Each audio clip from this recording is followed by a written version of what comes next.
Welcome to the Sant Satsang podcast, a production of Spiritual Awakening Radio. My name is James Bean. The main segment today is devoted to an article titled, "The Opposite of Not One of Us is We Are All One." Before I get to that, however, I want to share various spiritual quotes from different sources on different topics, some of which come from newly acquired books here at Spiritual Awakening Radio. Various spiritual quotes, including from the mystic poetry of the Saints, and then my main focus, the opposite of not one of us is we are all one.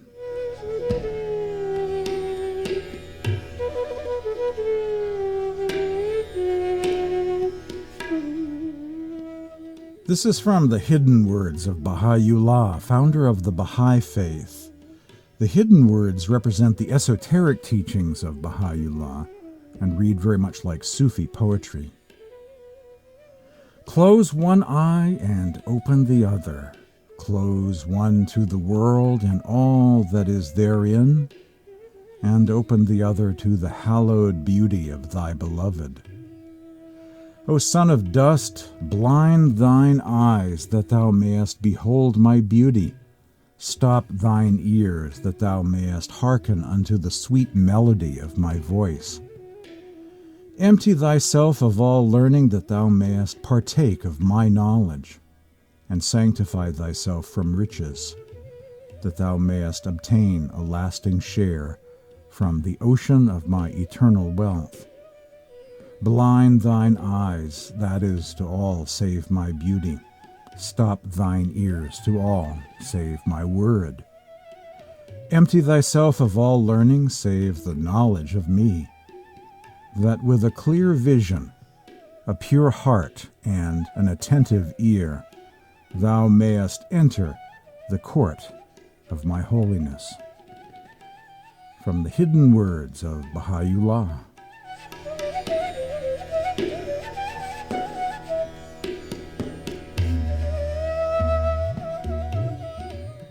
The following saying is attributed to Jesus from a book that you probably have never heard quoted or discussed before. It's one of those neglected and forgotten Gnostic Gospels. Not included in the Nag Hammadi library, but from another discovery. The Book of the Gnosis of the Invisible God.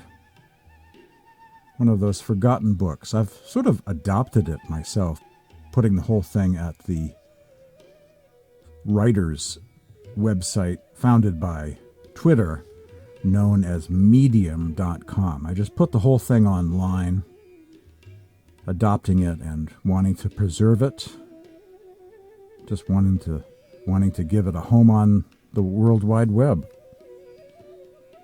A saying of Jesus from the Book of the Gnosis of the Invisible God. One who hears the word of Gnosis has ceased being confined to the understanding of an earthly person, but has become a person of heaven. Their understanding or mind has ceased being limited to earthly things, but it has become heavenly. Because of this, you will be saved from the archon, or ruler, of this age. A saying of Jesus from the Book of the Gnosis of the Invisible God.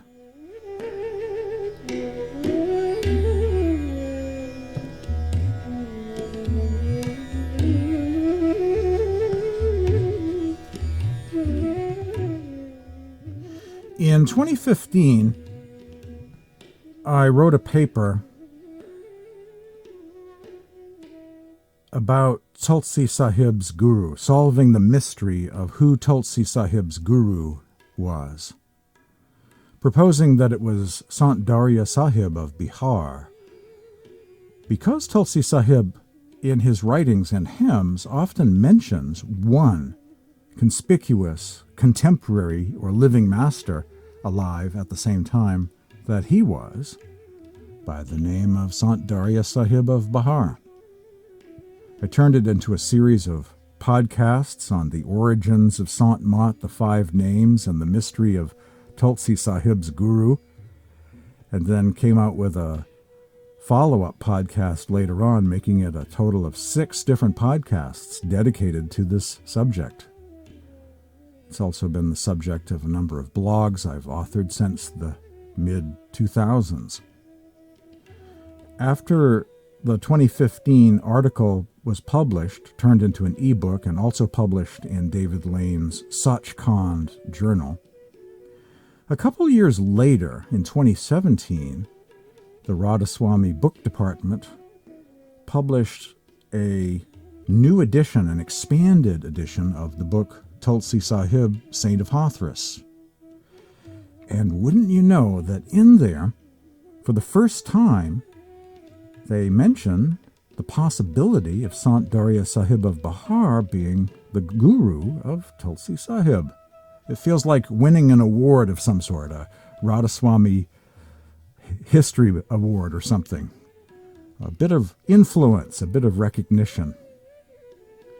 It says in the new expanded 2017 edition of Tulsi Sahib, Saint of Hathras, among the saints whom Tulsi Sahib himself singles out in Ghat Ramayan as Satgurus, true masters, are Ba'ali Kalandar, Jalaluddin Rumi, Kabir Sahib, Dadu Dayal, Raidasji, which is another way of saying, that's a Hindi spelling of Ravidas.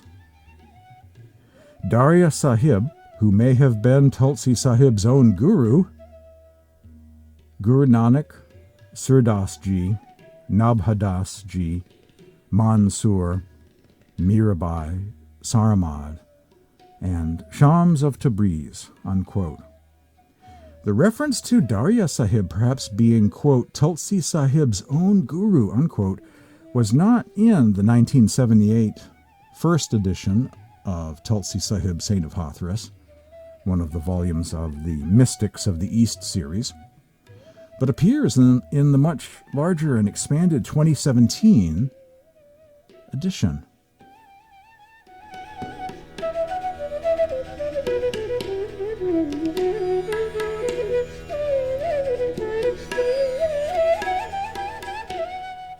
The Way of the Saints, according to Sant Tulsi Sahib.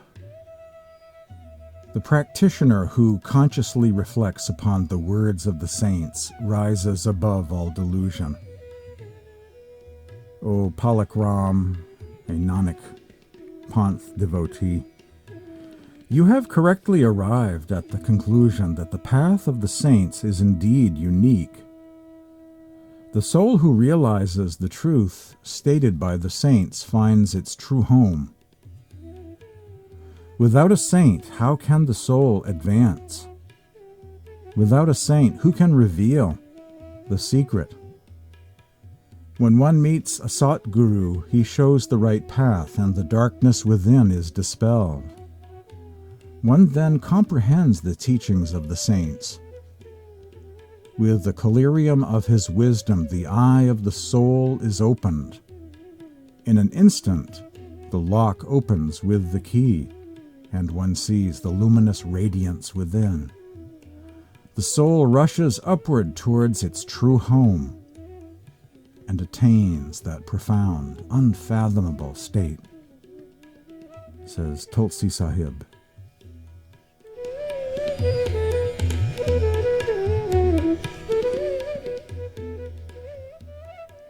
Sant Tulsi Sahib is the Adi Guru, or founding guru, of all lineages connected with modern-day Sant Mat.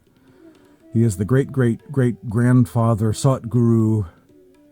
All lineages trace back and converge with him.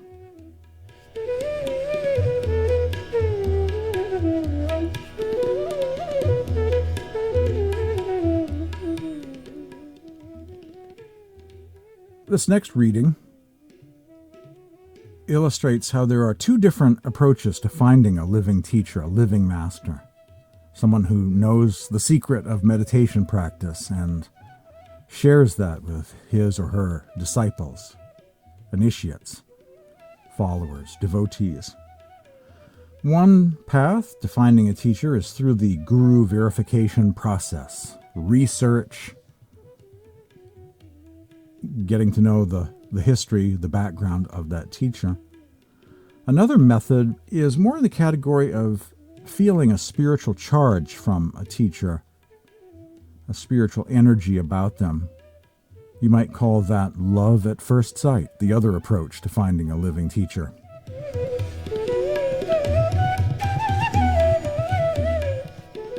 Finding a true master, love at first sight.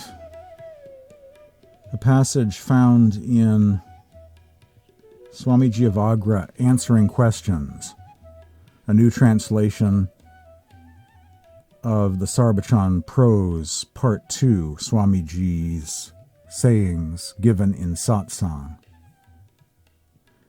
If somebody were to ask a Satsangi, a disciple, how did you come to believe in the saints, and how did you know the Satguru of the time is a complete master? They might answer, my belief came about through earlier association. I did not have to do any practice to know. The moment I heard him speak, I was convinced. Like a moonbird with the moon, or a moth with the flame.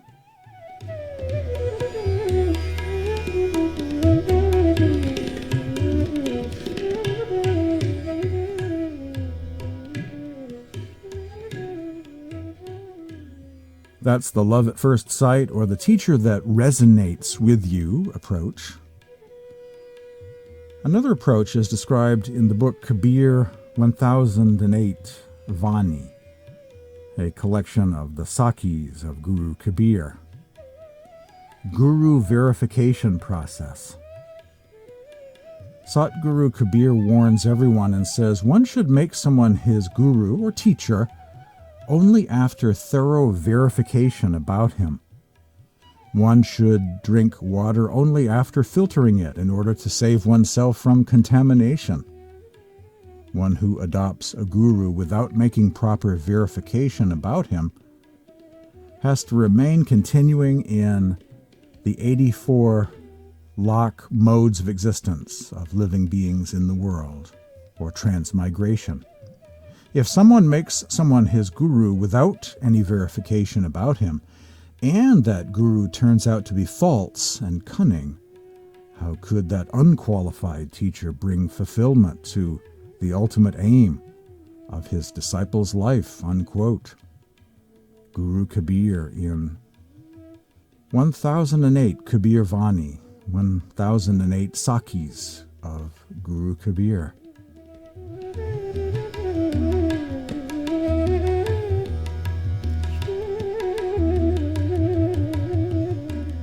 In Sant Mat, the role of the living teacher is central. It's not a matter of reading old books or scriptures and having some conjecture about what it was they had for spiritual practice, all very vague, foggy, and nebulous without really knowing, just idle speculation. Rather than that, the living teacher shares the secrets of meditation practice with their students and passes on that knowledge from generation to generation. And not only the theoretical knowledge about how to meditate according to the different steps and stages of Sant Mat, the path of the masters, but also creates the atmosphere, the spiritual charge conducive for the disciple to actually experience the inner light and sound at the feet of the master.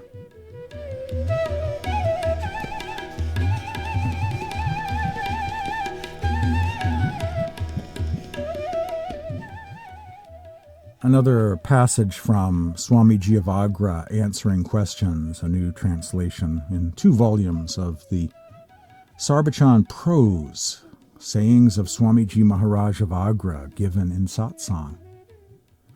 This is titled, Spend Some Time Pondering About the Teachings, Internalizing Them, thinking about what you've heard, internalizing, pondering, contemplating the meaning of the verses that you hear.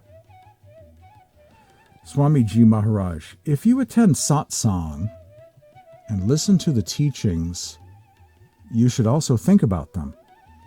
That way you will take the next step on the ladder. Practice. Somebody who does not reflect remains exactly as they are. Absolutely no benefit at all.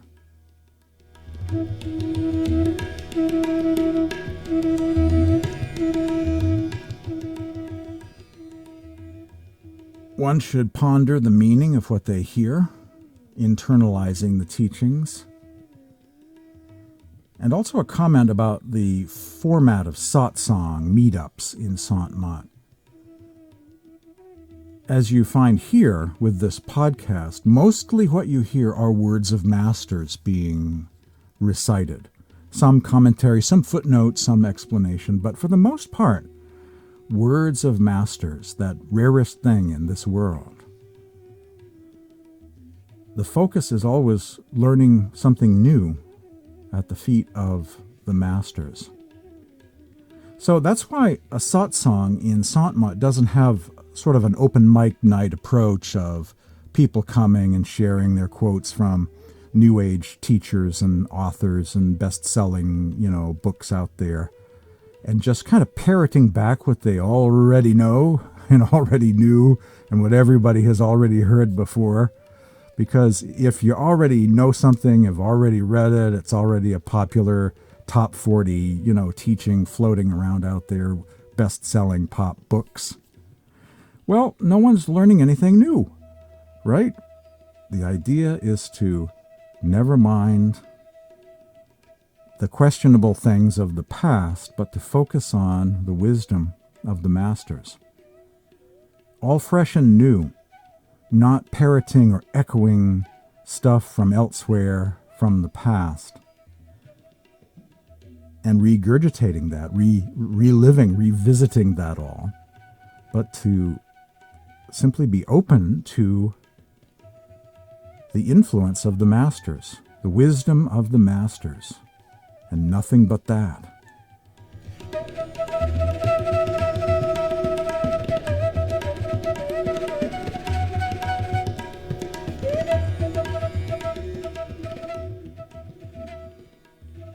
Also from Swamiji of Agra, Volume 2, Swamiji answering questions about sound meditation practice. He says, the sound inside you, listening to it is Shabd Bhakti, devotion to the Shabd. When we hear the sound during meditation practice, when we listen to the sound current, we are devoting ourselves to it, and it's a form of bhakti. In India, the term bhakti is used in the tradition of love and devotion. Shabd Bhakti is loving the practice of meditating upon the sound, becoming a Shabd Bhakti, or devotee of the sound current. That's the best way to understand Surit Shabd Yoga meditation, that it's becoming a devotee of the sound.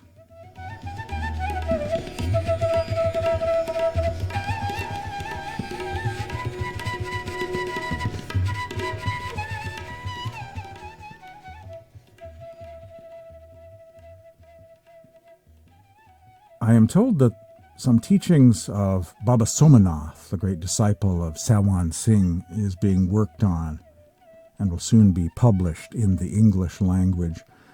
And there's some material of Baba Ram Singh, also appearing for the first time in the English language. And I was looking at this the other day, some good advice about meditation practice from Baba Ram Singh. So when we wake up in the morning, our mind is quiet. A quiet mind is required for doing meditation. It is a good time for us to do Simran, the repetition of names of God, and contemplation of the Master at this time. So let us all do our Simran and Bachan, unquote. excerpted from a Satsang discourse of Baba Ram Singh on meditation practice.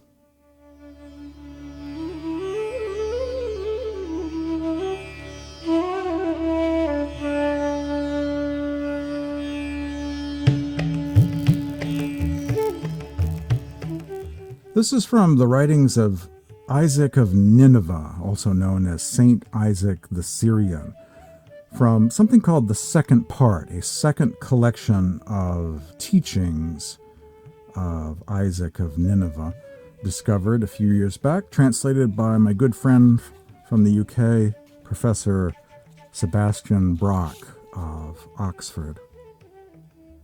The Syriac Christian mystics are sandwiched in that between period, right after the Gnostic Gospels and the Gnostic movements of Egypt and Syria, but before Sufism got going in the 10th century and afterwards. So the Syriac mystics occupy that space between the Gnostics and the Sufis and present some very advanced teachings. You'll always find me quoting from the Syriac fathers from time to time. And I actually have a couple of podcasts devoted to the Syriac mystics. St. Isaac of Nineveh, a person who has stillness and the converse of knowledge will easily and quickly arrive at the love of God. And with the love of God, he will draw close to perfect love of fellow human beings. No one has ever been able to draw close to this luminous love of humanity without having first been held worthy of the wonderful and inebriating love of God.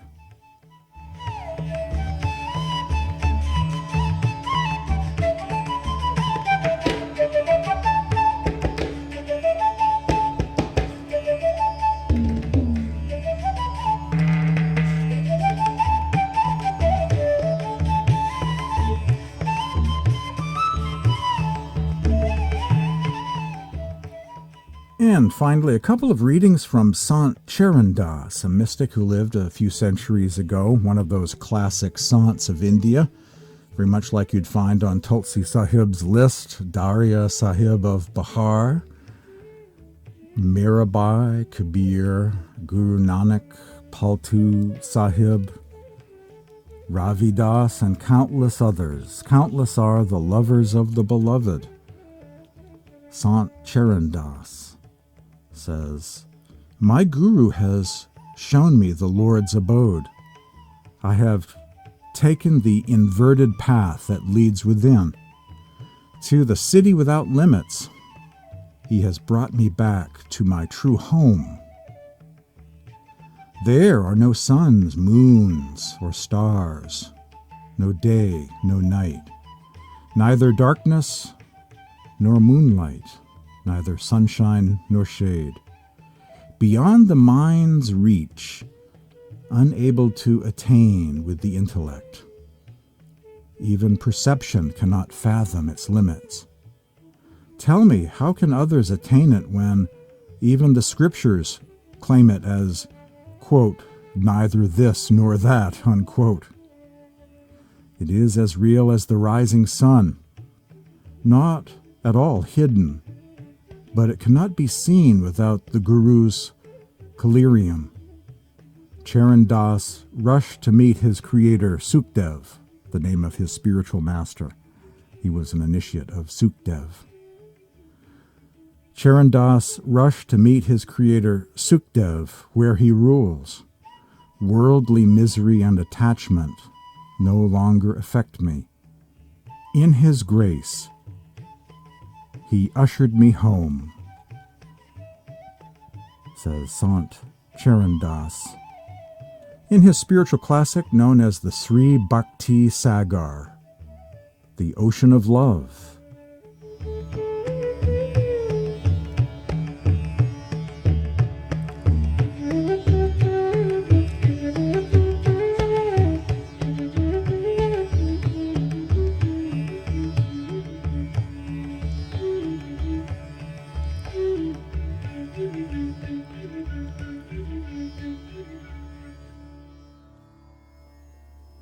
And one more from Sant Charandas. The day is spent calling out for the beloved, and the night in the beloved's contemplation. The one who yearns for the Lord easily attains union and understanding through devotion. Separated from the Lord, she is yearning for him. She has no friend besides him. Every moment, day and night, she is ever focused on meeting her beloved. It is the name of the beloved she repeats. It is the beloved she contemplates. The beloved is her very life, and she too is as precious to her beloved, said Sant Charandas.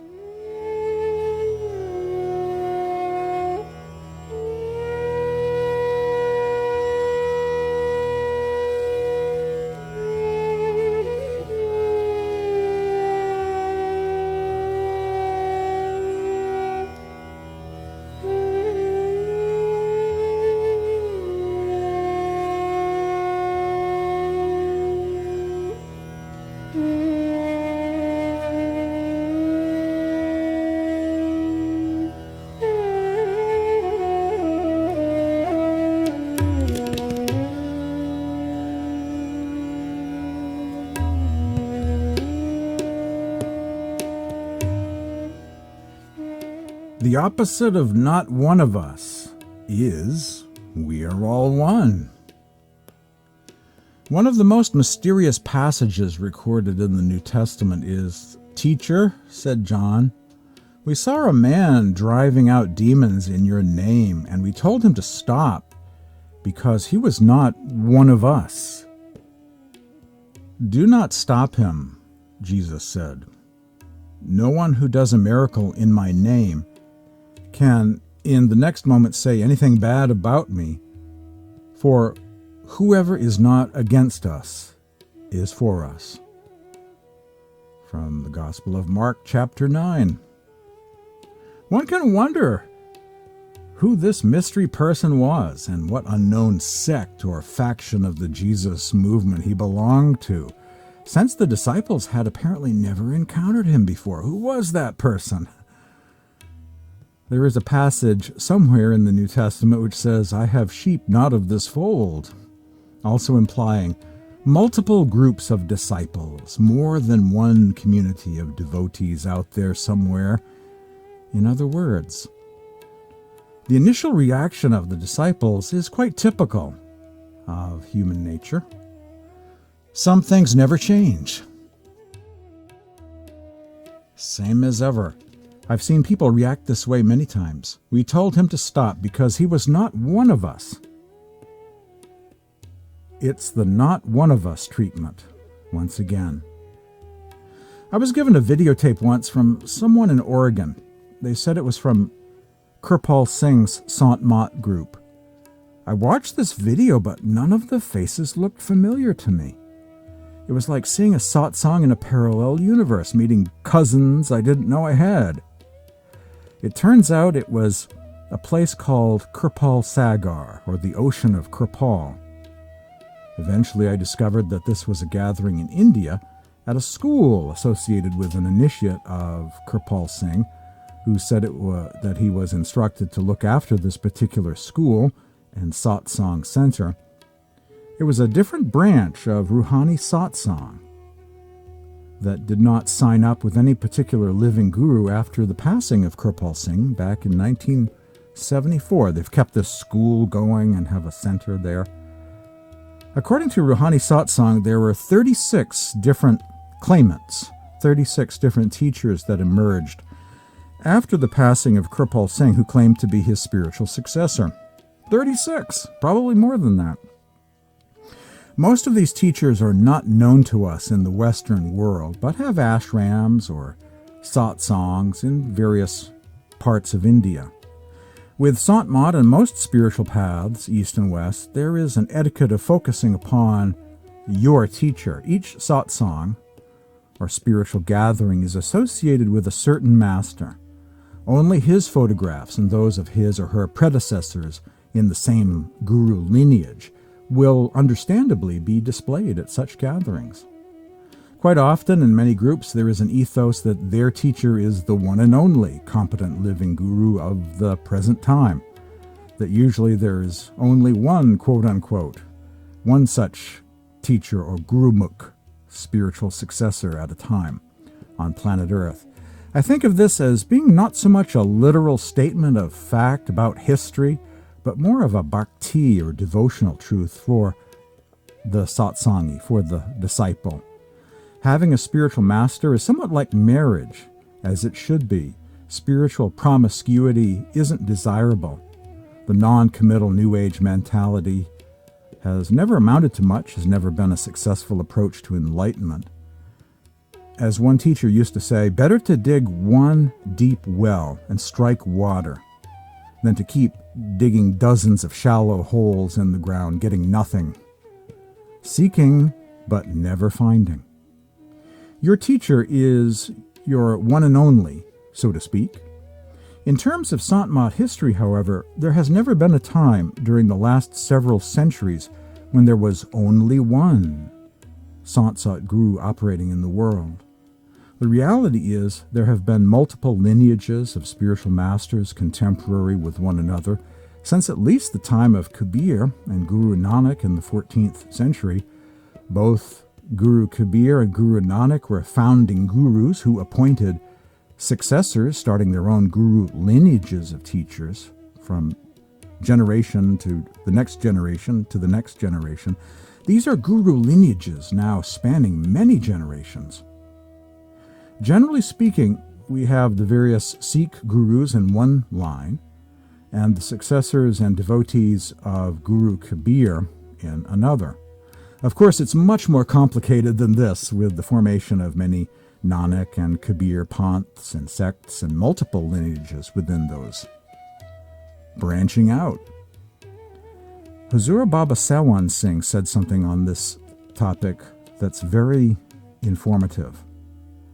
It's found in a collection of letters of Sawan Singh called Spiritual Gems, letter number 121. Sawan Singh, it is not necessary that there should be only one master in the whole world, or even in a single country. There have been different masters in different countries at the same time, and even in the same country. Thus, Guru Nanak and Kabir were contemporaries, and also Dadu and Guru Arjan Dev. But their teaching is the same at all times and in every country, unquote, said Huzur Baba Sawan Singh. There are multiple masters. It's never a situation of just one master on planet Earth at a time. Always there are multiple masters, multiple guru lineages in the world, like the branches of a tree. And it wouldn't be a very healthy tree if it only had one living branch on it, would it? It would be a dying or dead tree if it only had one branch. But a healthy tree has many branches. And that's the picture described here by Huzur Baba Sawan Singh in letter 121 of Spiritual Gems. And there are many more lineages than those two in general, Nanak and Kabir categories. Quite a few famous and highly celebrated Sants of India were not initiated by a Sant Sat Guru affiliated with either a Nanak or Kabir-related sect or pampara. For instance, in the southern Sant tradition, Sant Tukarama of Maharashtra was initiated by a guru in 1619, and we don't really know much about him or where he came from. He wasn't a disciple in the Sikh line or the Kabir line, but from an entirely different line in Maharashtra. At the same time, the 10th Sikh Guru Gobind Singh was alive, was another master, and this master was the one who initiated Sant Paltu Sahib, a much celebrated Sant of the East, who was born in 1710 and passed on in 1780. Paltu became a very well-known and famous poet mystic and Sant of India.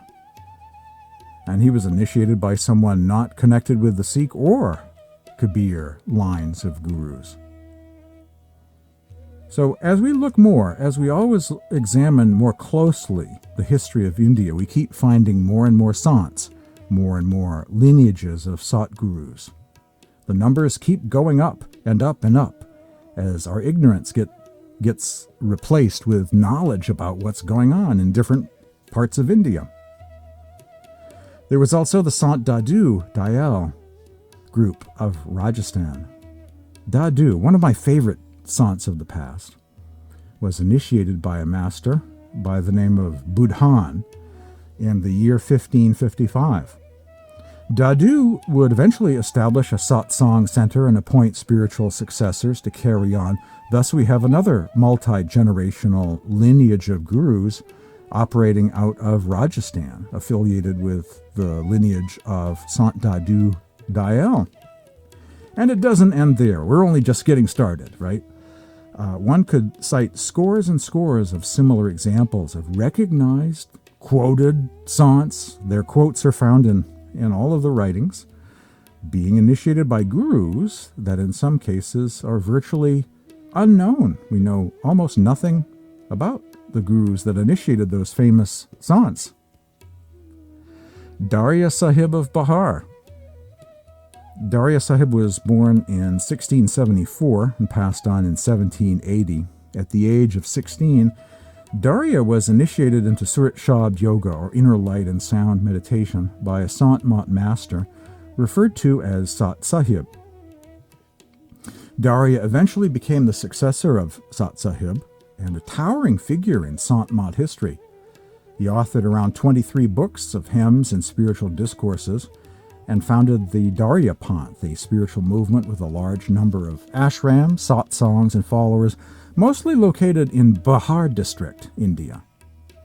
Many of Darya's followers believe him to be the reincarnation of Kabir, very much in the tradition of the Anurag Sagar. Darya appointed at least 2 spiritual successor gurus to carry on with the work of Sant Mat after his departure from the world. Their names were Gunadas and Tikadas. Eventually Gunadas died, so Tikadas became the guru of the main Sanghat.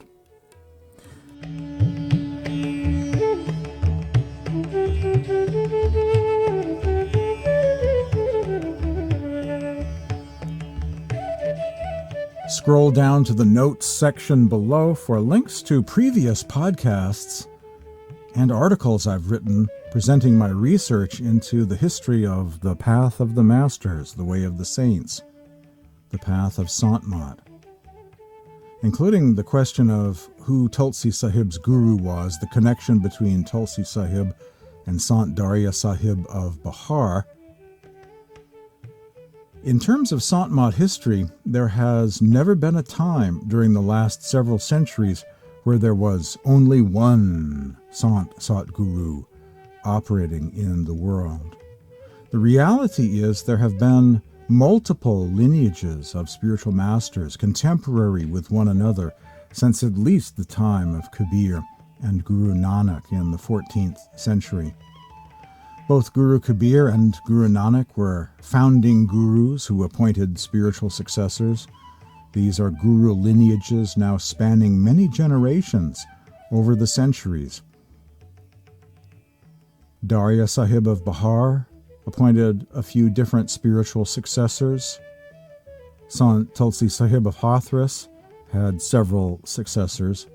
Soamiji Maharaj of Agra had 3 or 4 spiritual successors, and thus Sant Mat and Radhasoami, since those days, has branched out far and wide, not only in India, but around the world. Hazur Baba Sawan Singh once again, excerpted from letter 121 of Spiritual Gems. It is not necessary that there should be only one master in the whole world or even in a single country. There have been different masters in different countries at the same time, and even in the same country. Thus Guru Nanak and Kabir were contemporaries, and also Dadu and Guru Arjan. But their teaching is the same at all times and in every country. Countless are the gurus, countless the gadis, the sangats, the satsangs, the sants, the satsangis, the disciples. We are very fortunate. Thankfully, there have been many honest, loving, radiant, godly beings that have graced this planet with their enlightened compassion. Their work is with those who seek the path of the masters and successfully practice Surit Yoga in a way that is almost identical to the ideal spiritual path described by Soamiji of Agra, Tulsi Sahib of Hathras, and Sant Sahib of Bahar, with a rich mystical approach to meditation practice, traveling quite far along in their journey back to God. The opposite of not one of us is we are all one.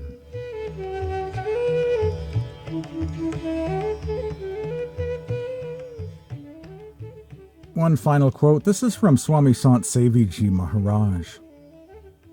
Another common misconception is that prophets, saints, and mystics search for new truth. Rather, what they do is to simply remove the layers of dirt of accumulated misinterpretations that have corrupted the truth. Then the living teacher will bring forth the very same truth in a new light. The original truth must repeatedly be presented to suit the current age.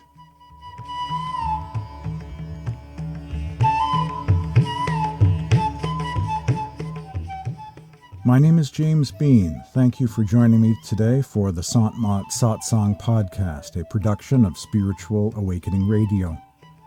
I'd like to thank those who have donated to this online mission and radio program over the years and keep it going. Visit my website, spiritualawakeningradio.com. There you'll find a donate button at the website that is tethered to PayPal.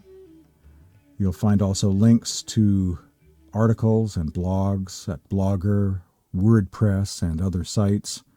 Links to social media for daily spiritual quotes.